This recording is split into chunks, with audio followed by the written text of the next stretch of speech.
What's up, everybody? It's Edwin here for Strictly Comics today, and I got today's new comic book week comic books plus some original artwork from Guardians of the Galaxy. So stick around and check out what I got for ya.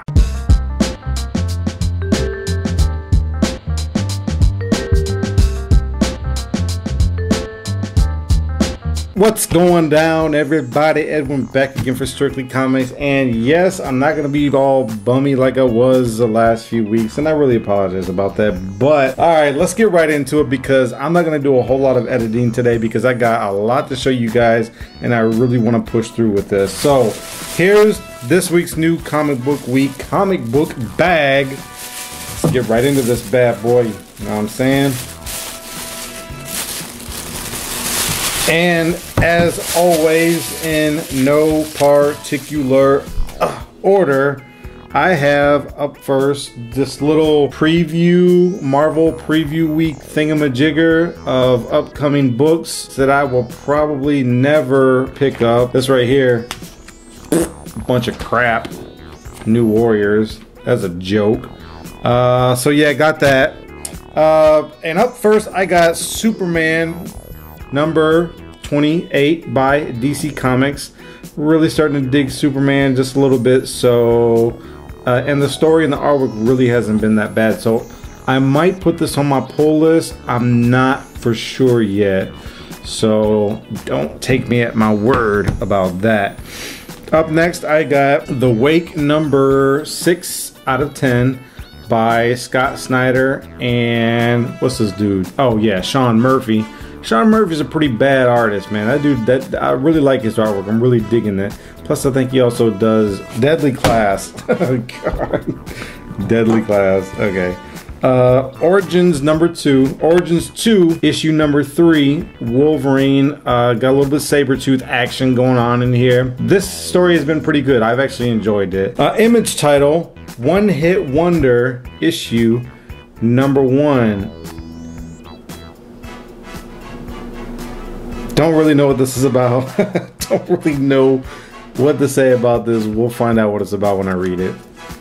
I picked up also another image title, Revenge number 1. This just looks like a really, really cool cover. So I really can't wait to get into this and see what this is all about. Up next, everybody, Teenage Mutant Ninja Turtles number 31.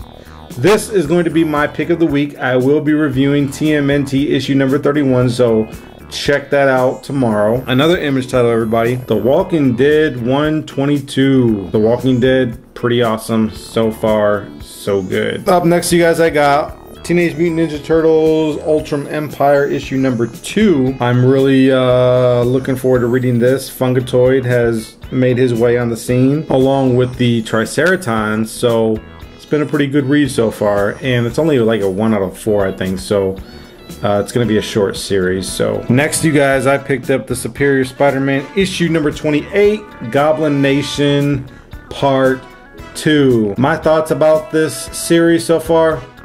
Meh. Nothing groundbreaking here, folks. And last but not least, you guys, I picked up the Hacktivist issue number 2. Now, I know that Mickey did a review on the Hacktivist last month when it came out. I tend to disagree a little bit with her opinion. I actually enjoyed it enough to pick up issue number 2, though I am glad that it is only a 4-part miniseries. So yeah, that's all I picked up for this new comic book week. 10 issues in all. Titles that I was gonna pick up but decided against and put back on the shelf were Batman Superman issue number 8, mostly because it was drawn by Jay Lee. I am a fan of Jay Lee's art, though I'm a fan of Jay Lee's art from back in the 90s. This whole style, if it's the same Jay Lee, brother of Jim Lee, I'm not too crazy about this artwork. So that's the reason alone why I did not pick up Batman Superman issue number 8. Also, Superman Lois Lane issue number 1, was gonna pick it up, but I was like, I got enough right now that I'm picking up, so put it back on the shelf. X-Files Conspiracy Transformers issue number 1, was gonna grab it, but I was like, no. Next, Deadly Class number 2, Sean Murphy, like his artwork, but again, I got too much on my plate. It just wasn't interesting enough for me to continue to read, so I put it back on the shelf. Plus, I had like 3 or 4 other Image titles. So, also Sheltered number 7, really cool cover. Wanted to grab it, came super close to grabbing it, but the reason why I didn't grab it is because I only read issue number 1. I did not read issues number 2 through 6. So I was like, you know what? I'm fine without it. And finally, Fantastic Four, issue number 1. Really, Marvel? A number 1?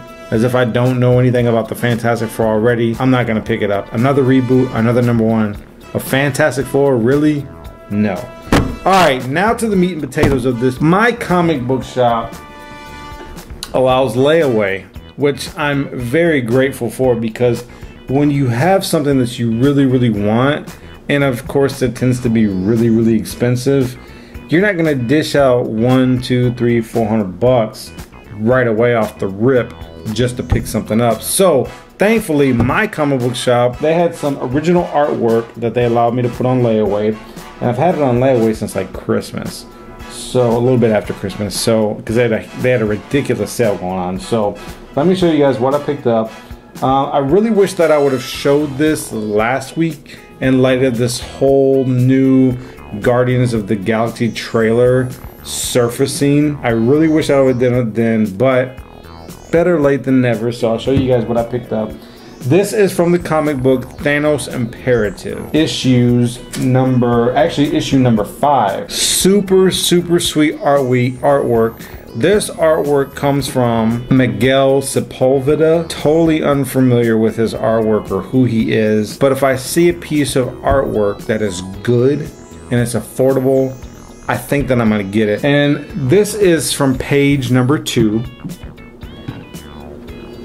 It mostly involves Scarlet Witch, Captain America, Thanos, and there's some pieces here from Guardians of the Galaxy. Let me show you guys. You guys probably can't see it too well. I have to bend it down a little bit for you to kind of check it out. This is from page 2, and it's really, and it still has the pencils in it, the inking. I don't know if Miguel did the inking. I mean, this was like super affordable, you guys. And when I seen this, I was just stoked about it because I've always wanted some original artwork. And here's page 3.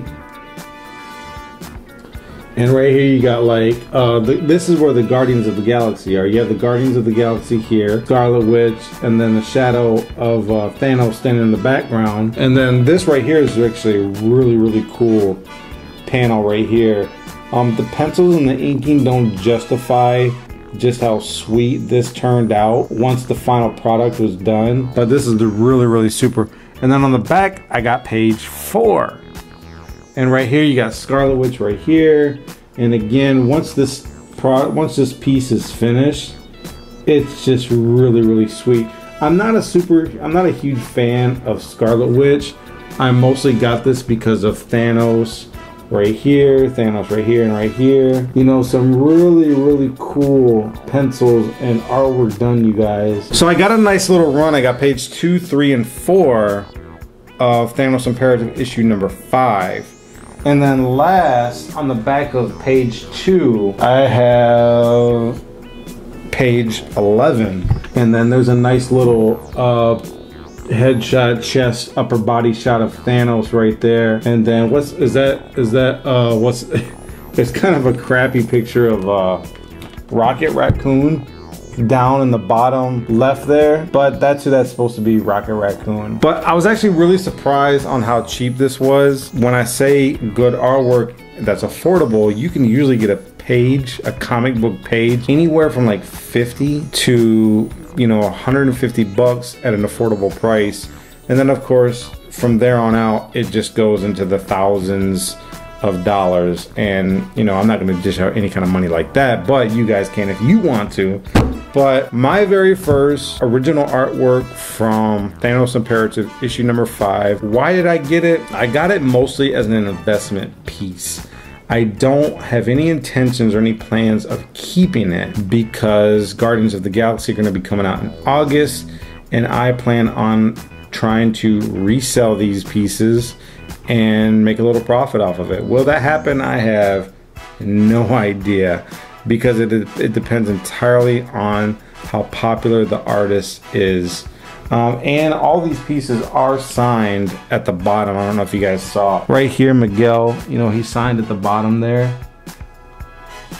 So, you know, and even if I don't sell or make any money, I'm totally happy to have these original artworks that were published.